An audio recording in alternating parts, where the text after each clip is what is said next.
ಈ ಒಂದು ದಿನ ಸ್ನಾನ ಬೇಡ, ಪೂಜೆ ಬೇಡ. ಬೆಳಗ್ಗೆ ಎದ್ದ ತಕ್ಷಣ 11 ಸಾರಿ ಈ 3 ಅಕ್ಷರದ ಮಂತ್ರವನ್ನು ಹೇಳಿದ್ರೆ ಸಾಕು, ನಿಂತು ಹೋದ ಕೆಲಸಗಳೆಲ್ಲ ಪೂರ್ಣಗೊಳ್ಳುತ್ತೆ.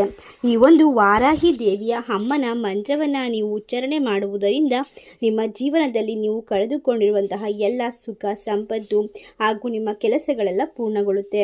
ಇನ್ನು ಈ ಮಂತ್ರವನ್ನು ಯಾವ ಸಮಯದಲ್ಲಿ ಹೇಳಬೇಕು ಅನ್ನೋದಾದರೆ, ಬೆಳಗ್ಗೆ ಎದ್ದ ತಕ್ಷಣ ಅಮ್ಮನ ಮಂತ್ರವನ್ನು ಹೇಳಬೇಕು.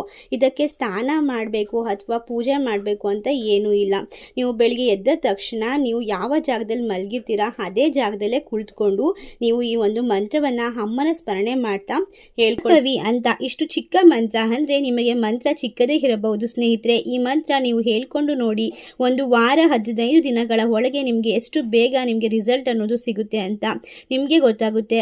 ನೀವೆಲ್ಲ ಮನೆ ಕಟ್ತಾ ಇದ್ದೀರಾ ಅಥವಾ ಎಜುಕೇಷನ್ ಅರ್ಧಂಬರ್ಧಕ್ಕೆ ನಿಂತೋಗಿರುತ್ತೆ, ಸಣ್ಣ ಪುಟ್ಟ ಆಸೆಗಳು ಈಡೇರ್ತಾ ಇರಲ್ಲ, ನಮಗೆಲ್ಲ ಕನಸುಗಳು ಎಷ್ಟೇ ಕಷ್ಟಪಟ್ಟರೂ ಕೂಡ ಫಿಲ್ ಮಾಡ್ಕೊಳಕ್ಕೆ ಆಗ್ತಾ ಇಲ್ಲ ಅಂತ ಅನ್ನೋರು ಕೂಡ ಈ ಒಂದು ಮಂತ್ರವನ್ನು ಹೇಳ್ಕೊಂಡು ನಿಮ್ಮ ಎಲ್ಲ ರೀತಿಯ ಕೆಲಸಗಳು ಒಳ್ಳೆಯ ರೀತಿಯಲ್ಲಿ ಸಾಗುತ್ತೆ.